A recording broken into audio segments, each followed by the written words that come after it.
Hello dear students and my dear friends. आज मैं आपके सम्मुख लेके आया हूँ विषय वस्तु इलास्टिसिटी ऑफ डिमांड की पॉइंट और ज्योमेट्रिकल मेथड।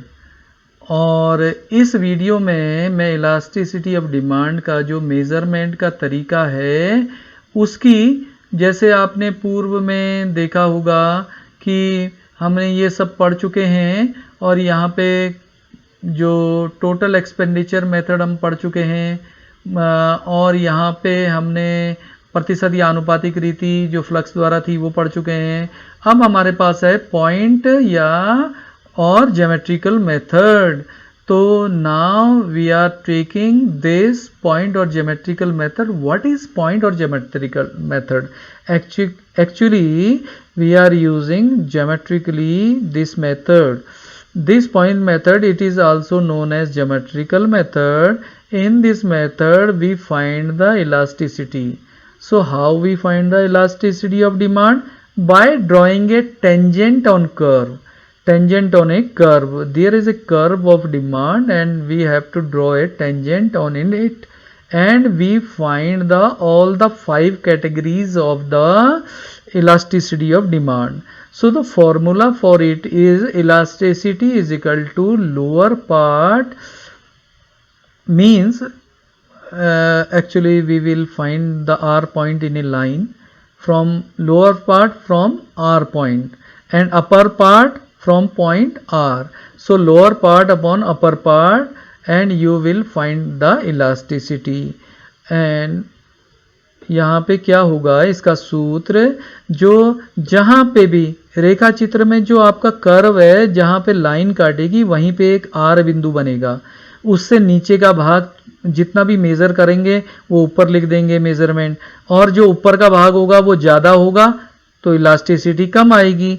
ऊपर नीचे का भाग ज़्यादा होगा तो ऊपर का भाग कम होगा तो इलास्टिसिटी 1 से अधिक आएगी। तो लगभग 5 कैटेगरी में इसको बांटा जा सकता है। अत्यधिक लोचदार, इकाई के बराबर, इकाई से कम, चाहे 3 में बांटो चाहे 5 में। तो हम सवाल भी या कोई बनता है इस तरह से कितनी इलास्टिसिटी है किस बिंदु पर, वो हम आसानी से ज्ञात कर सकते हैं। अब हम देखते हैं इसका डायग्राम कैसा है। देखिए पॉइंट और ज्योमेट्रिकल मेथड, यहाँ पे भी देखिए मैंने x और y लिख रखा है, तो इसको भी ठीक कर लीजिए। ये x एक्सिस कर लीजिए, ये y एक्सिस कर लीजिए, और यहाँ पे प्राइस है, यहाँ पे क्वांटिटी डिमांडेड हर समय होती है x एक्सिस में और प्राइस होता है y एक्सिस में। तो ज़रा ये भी ठीक करना है। अब देखिए ये कर्व है, डिमांड कर्व है हमारा। अब इसको हमने किससे टच कर दिया, एक टेंजेंट से टच कर दिया इस कर्व को, और ये जहाँ टच हुआ है ये बिंदु कहलाएगा R। अब देखिए मान लिया जाए यहाँ ये इस लाइन का बिल्कुल आधा तो वैसे यहाँ होता, मतलब ये जो बिंदु है यहाँ पे हम इलास्टिसिटी देखना चाहें तो नीचे का हिस्सा कम है, ऊपर का हिस्सा ज़्यादा है। तो इस सूत्र में अपने आप डेफिनेटली लोअर पार्ट ऊपर आता है वो कम है, नीचे ज़्यादा पार्ट आ रहा है। डिवाइड करेंगे तो 1 से कम आएगा, 1 से कम आएगा, इसकी मतलब यहाँ इस बिंदु पर इलास्टिसिटी लेस है। अगर यहाँ करेंगे और लेस हो जाएगी, इस बिंदु पर आएंगे परफेक्टली इन इलास्टिक हो जाएगी।